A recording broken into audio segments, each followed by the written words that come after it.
Hello and welcome to Radio Lewisham. It's Michelle today, and this is my first ever show. I'm super nervous, but I'm really excited to be here. Here we are once again. So I'm going to talk to you a little bit about how I got into Radio Lewisham. So essentially, I found a link on Radio Council, the Instagram website, and I did an 8-week training course with Kitty at Lewisham Music. I learned presenting, I learned how to use a tech board and different stuff. That was super helpful because I really did want to do radio back in the day in secondary. I had actually won a certificate for most likely to be on Capital Extra, and here we are today. Very excited about that. So, because it's my first show, many of you may be listening from home, from school, from wherever, but I'm going to explain a little bit about myself and a little bit about the show itself. So, my name is Marie Michelle. I'm from Slovakia and Gambia. I play for Bromley FC as their centre back, and I've got a dog called Jasper. I know many of you do know that. So my show is going to be about sports, and I'm going to be exploring different sports for this next year or so, or maybe forever, hopefully, if you guys really do enjoy this. But every week I'm going to be exploring a different show. So for example, this week I'm going to be doing football. Next week, I'm going to do basketball. I'm going to be exploring martial arts, gymnastics, anything you want to know, you talk to me, right? And specifically within sports, I'm going to be talking about gender inequality and essentially how much of an equality there is in sports at this very modern time in this day and age. So yeah, that's what it's going to be about, and I hope you guys are excited for that. Essentially as well, I'm going to be doing Christmas specials. I'm going to be doing debates where I invite 4 or 5 of you for different debates on different topic amongst sports. And we will be doing fun quizzes and Christmas quizzes. And hopefully, if you guys do want to be on that, you know what to do. DM me on Insta and we can get that going. So today's show is about the one and only football, as many of you do know. Unfortunately, the interview that I really did want to do was going to be with Charlotte Lee, the captain of Bromley FC, but due to some illness, she will not be coming today. But we are hoping to reschedule that for my next show, which will be on the 30th. So it's very unfortunate, but it will happen. But I will get going with the first part and the history of football. So we are taking it back to the 1800s. Football was developed in the 1800s and was popular amongst men, school and factories. By the 19th century and the 20th century, women were already playing, especially during World War I, when men went to fight. Women took over the factories and community. They danced and delved into friendly games with different factories, playing against each other to increase the spirit and community amongst themselves.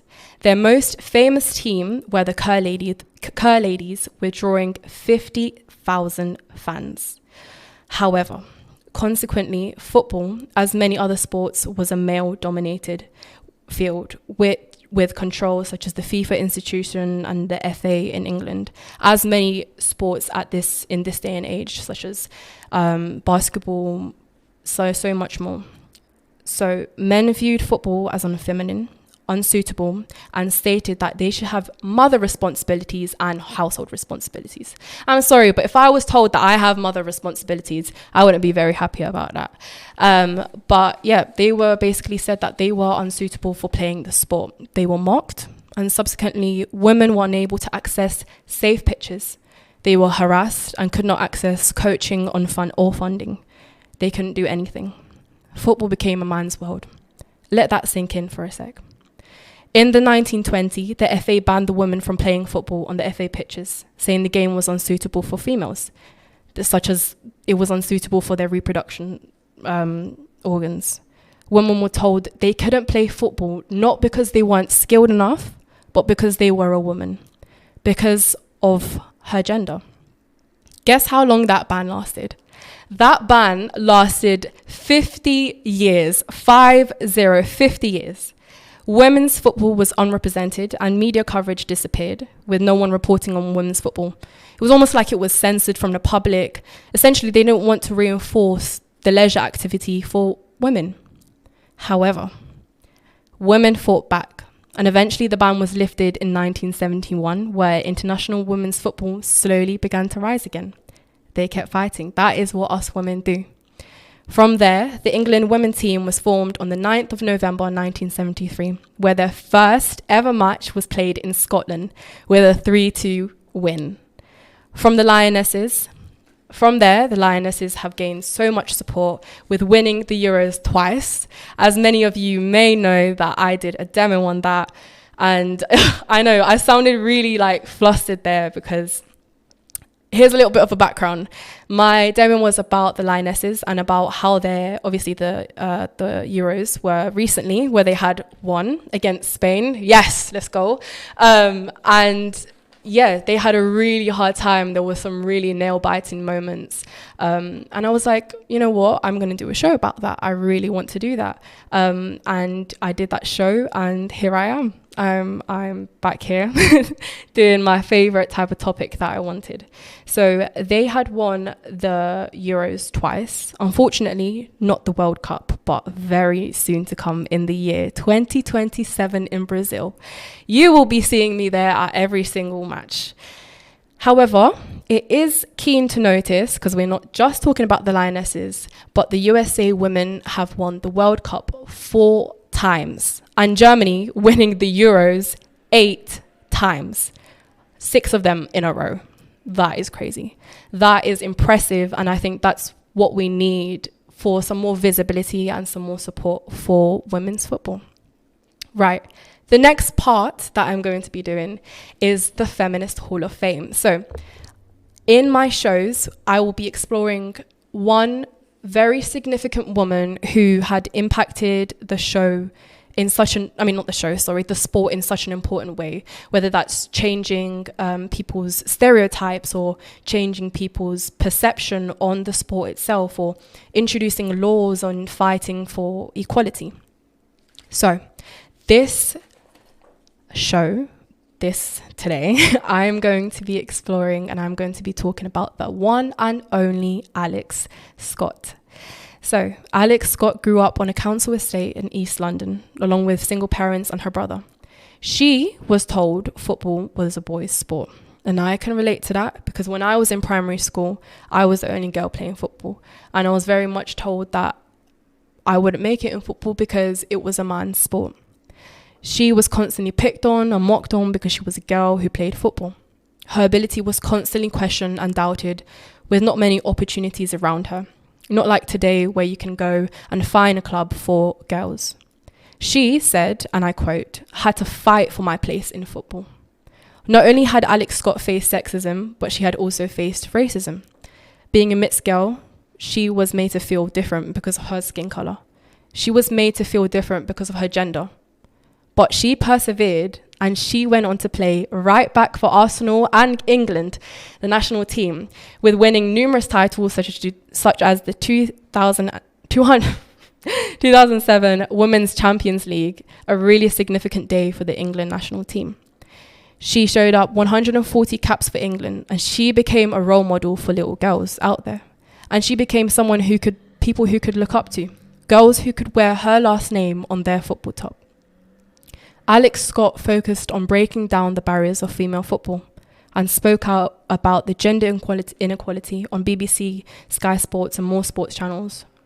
In fact, she became the first permanent female host of BBC's Football Focus in 2021, changing the historically male-dominated field. This challenged the outdated stereotypes of women's football, of knowledge, and gave female footballers a voice. She is the pioneer of women's football today.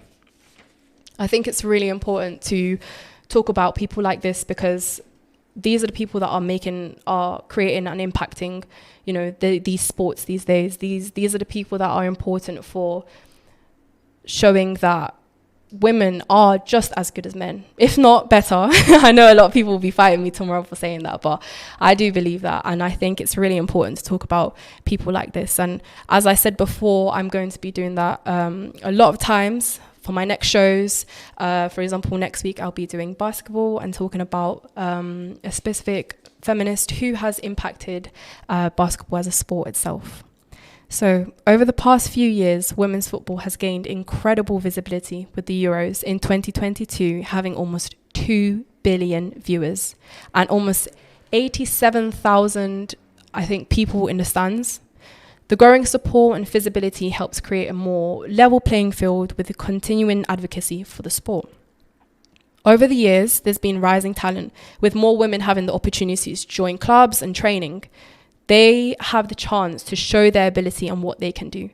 Hopefully one day we can have a world where women have the same opportunities as men and are not told they can't play because they are a woman, or because they are going to have children, or because of their gender. In March 2024, there was a Let Girls Play campaign, which was hosted by the FA and Barclays, which was the biggest ever football session, engaging over 450,000 girls across 5,000 schools.